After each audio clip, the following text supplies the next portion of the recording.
Bonjour, je suis Dario Bottier, je suis le chef du service de cardiologie musique et je suis aujourd'hui avec le Monsieur Diallo, qui est un des patients qui est suivi au CH de Dreux et qui a, à mon avis, une histoire exceptionnelle à partager. En fait, Monsieur Diallo, c'est le premier patient à Dreux qui a bénéficié d'un cœur artificiel. Le cœur artificiel, c'est une prothèse qu'on utilise en fait quand la pompe cardiaque n'est plus capable d'assurer les besoins du cœur. C'est un dernier recours, c'est une pompe mécanique. Dans les cas du monsieur ici, on parle d'un LVAD, c'est un dispositif d'assistance ventriculaire gauche et c'est souvent quelque chose qu'on utilise en dernier recours quand les traitements traditionnels ont échoué et surtout en fait dans l'objectif de gagner du temps pour une transplantation cardiaque. En tant que médecin, par rapport à ce type de prise en charge, on est souvent confronté à deux types de difficultés. La première chose, cette technologie, elle n'est pas assez connue, surtout si on sort dans le cadre d'un CHU ou si on sort un peu de la région parisienne. Elle n'est pas connue même par les médecins eux-mêmes qui des fois hésitent à poser l'indication.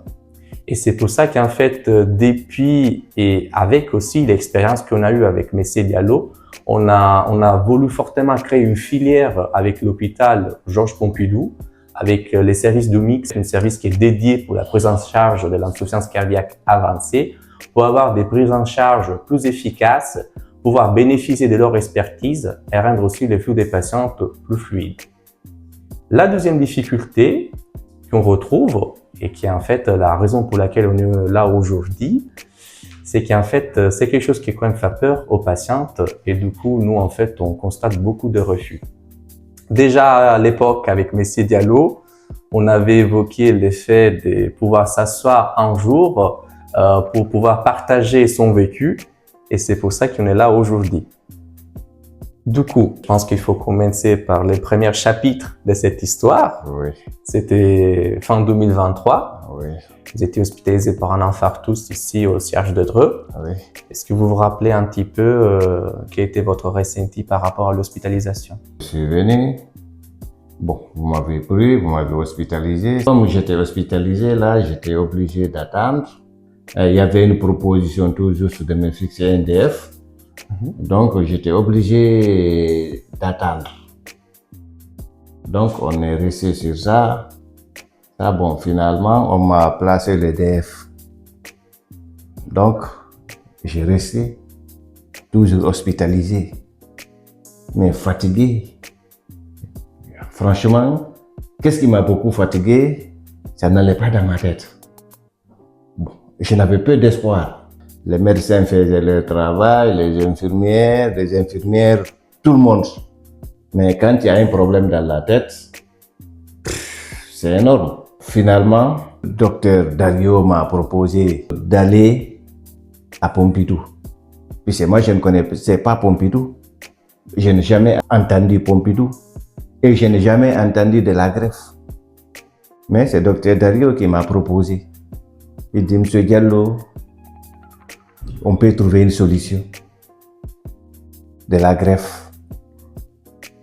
Bon, je lui ai posé la question, j'ai dit, où on peut faire ça? Il dit, non, je vais contacter mes collègues à Pompidou. Et en fait, comme on avait évoqué, pour nous, les cœurs artificiels comme une transplantation cardiaque, c'est un dernier recours. Du coup, avant de pouvoir envisager ça, on va vraiment faire tout ce qu'on peut avec les traitements, pas forcément seulement les médicaments, mais dans les cas du monsieur, c'est aussi la pose d'un défibrillateur pour pouvoir avoir une amélioration au niveau cardiaque. C'est des médicaments qui ont des effets indésirables assez importants, raison pour laquelle, surtout chez un patient fragile, on ne peut pas les commencer comme ça tout d'un coup. C'est un titrage progressif qui prend du temps. En tant que pour les patientes, comme essaie de nous raconter, c'est difficile à accepter parce que c'est un temps en fait dans lequel nous on n'a pas de réponse, on ne peut pas donner de certitude aux patientes, mais c'est par contre en fait un temps qu'il faut comprendre pour essayer d'avoir une amélioration. En fait, une fois qu'on avait essayé avec les médicaments et que la réponse n'était pas satisfaisante, les traitements avec les défibrillateurs, il avait apporté quand même quelque chose, mais ça restait quand même un cas qui était grave. Le Oui. monsieur, il n'arrivait même pas à parler, tellement qu'il avait du mal à respirer. Du coup, en fait, un jour, on s'est tous posés avec moi-même, vous et votre famille. Ouais. Et on s'est mis dans mon bureau un petit peu pour discuter du devenir. Est-ce que vous vous rappelez de ça? Oh oui, oui, je me rappelle. Bon, ce jour, nous étions dans votre bureau. Vous m'avez expliqué beaucoup de choses. Mais vous avez jugé nécessaire d'impliquer ma famille, de parler avec ma famille. On a parlé. On a parlé. Je me souviens, ma femme disait, ah, docteur, est-ce qu'il y a une solution? Vous avez répondu à ma femme, oui, on peut trouver une solution pour ça, pour ton mari.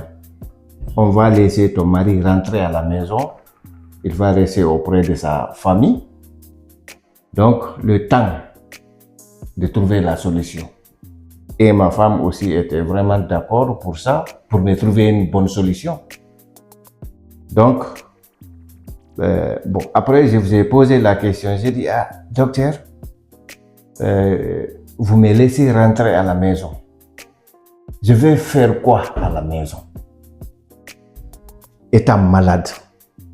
Maintenant, le docteur m'a répondu, écoute, M. Diallo, le temps de contacter nos collègues de Pompidou, tu vas rester à la maison. On va t'appeler. Je ne croyais pas. Bon, j'étais là, vraiment confus, difficile, malade, plus d'espoir. Un beau jour, il y a eu un médecin de Pompidou, le docteur Anne Martin, qui m'a appelé. Je ne croyais pas. Je ne croyais pas. Il dit, ah, monsieur Diallo, je dis oui. On a besoin de vous. J'ai dit où? Elle dit à Pompidou. J'étais là. J'ai dit ok. J'ai appelé un taxi. Il m'a pris, il m'a amené à Pompidou. Que je n'ai jamais entendu de ma vie. Pompidou. Arrivé là-bas, j'étais à la salle d'attente. De la salle d'attente, on m'a mis dans une chambre. C'est là où j'ai commencé ma deuxième vie. Finalement, c'est arrivé. Donc, je suis là aujourd'hui. Ça va, tout va bien. Je ne peux pas vous dire que j'ai tout, mais quand même, j'ai l'espoir de vivre aujourd'hui. Parce que franchement, aujourd'hui, je peux vous dire que j'ai une nouvelle vie. Donc, avec l'assistante technique que j'ai, tout va bien. J'ai resté à Pompidou. Ils ont commencé les traitements. J'ai resté pendant 2 semaines sous les traitements. Mais ça n'allait pas. J'ai dit, qu'est-ce qu'il faut? Elle dit non. Ce qu'on a fait là, ça c'est la première solution. Mais comme ça n'a pas donné, j'ai la deuxième solution. Elle dit, bon, je te propose une greffe. J'ai resté 10 jours encore. Pas de nouvelles de greffe, ni rien. Elle dit, bon, M. Diallo, pas eu de greffe. Maintenant, la troisième solution, c'est quoi? Bon, on va te faire une pompe. En attendant. Tu sais, tu ne peux pas continuer à rester à l'hôpital ici. Tu as besoin de ta famille. Tu as besoin de faire beaucoup de choses. On va te proposer une pompe. Bon, j'ai dit, docteur Martin, il n'y a pas de problème. Bon, moi, je suis venu tout juste pour être soigné. Mais c'est vous, les médecins, qui savent qu'est-ce qu'il faut. Un beau jour, elle est venue, elle dit, bon, M. Diallo, on va monter la pompe. J'ai fait l'intervention. Le 8 janvier 2024, on m'a opéré, on m'a fixé cette pompe. Donc, j'ai resté janvier, février, on m'a amené tout juste à Selton pour une rééducation. Donc, je fais ma rééducation, tout et tout. Mais on attend maintenant la greffe. La greffe, c'est un problème de tour. Donc, ça va venir. Oui. Mais, bon, on ne sait pas quand. Parce qu'il y a certaines qui sont vraiment plus malades que moi. Donc, moi, quand même, aujourd'hui, je suis dans ma famille, tout va bien. Je fais mes courses, je fais mes rendez-vous, je fais mon sport. je mange, je dors, je fais tout. Mais il y a d'autres qui sont là, toujours à l'hôpital. Nous sommes au niveau de la dernière phase, la greffe. Et dites-moi, par rapport aux patientes qui hésitent un peu, Oui, est-ce que vous avez un message oui, à partager j'ai un avec grand eux? message pour eux. Tout patient doit croire à son médecin. Lorsque vous m'avez proposé d'aller à Pompidou, si je ne vous croyais pas, ça ne pouvait pas aller. Et vous êtes là pour nous. Mais comment nous faire comprendre? C'est pas facile. Parce que lui, il a ses idées arrêtées. Mais le problème, il faut toujours croire le médecin. Il est là pour nous. Quelqu'un qui n'a pas d'espoir, c'est pas facile de lui faire comprendre. C'est petit à petit, petit à petit. Parce que franchement, quelqu'un qui perd de l'espoir, il ne voit pas bien, il n'entend pas bien. Si je ne le croyais pas, je n'allais pas être là aujourd'hui. Je suis là. Voilà. J'ai une machine, j'ai ma pompe. Ou bien si je ne montre pas la machine que j'ai, qui peut savoir? Personne. Personne. Bon, donc pour le moment, je vis avec. Pour le moment, c'est cette machine-là qui m'aide beaucoup. Il y a les batteries, donc tout est là. J'ai l'espoir de vivre maintenant. On m'a apporté la bonne solution parce que je fais confiance aux médecins. Vraiment, je salue tout le monde et je suis très content. Et sans oublier Nina. Parce que Nina m'a beaucoup soigné, mais surtout moralement. Si Nina venait auprès de moi, on restait 15, 20, 30 minutes en train de parler.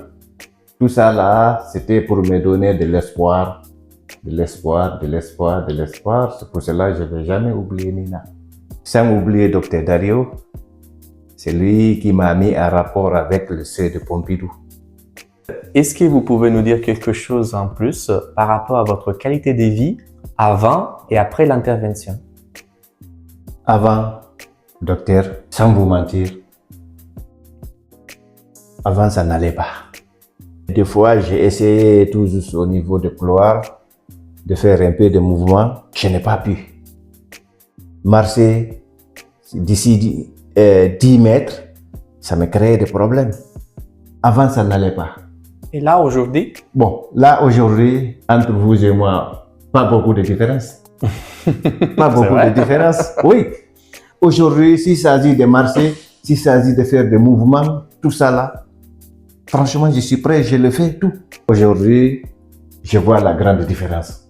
En fait, M. Diallo, il a bénéficié d'une prise en charge aussi dans le cadre d'un protocole de coopération entre médecins et infirmières avec Madame Boxberger, Nina, Oui, qui nous a permis un petit peu de lui proposer un suivi assez strict. tout à fait, oui. Sans oublier le docteur Martin, Oui. cardiologue, qui est notre référent pour tout ce qui concerne l'insuffisance cardiaque avancée et voilà aussi cœur artificiel et transplantation cardiaque à l'hôpital Georges Pompidou.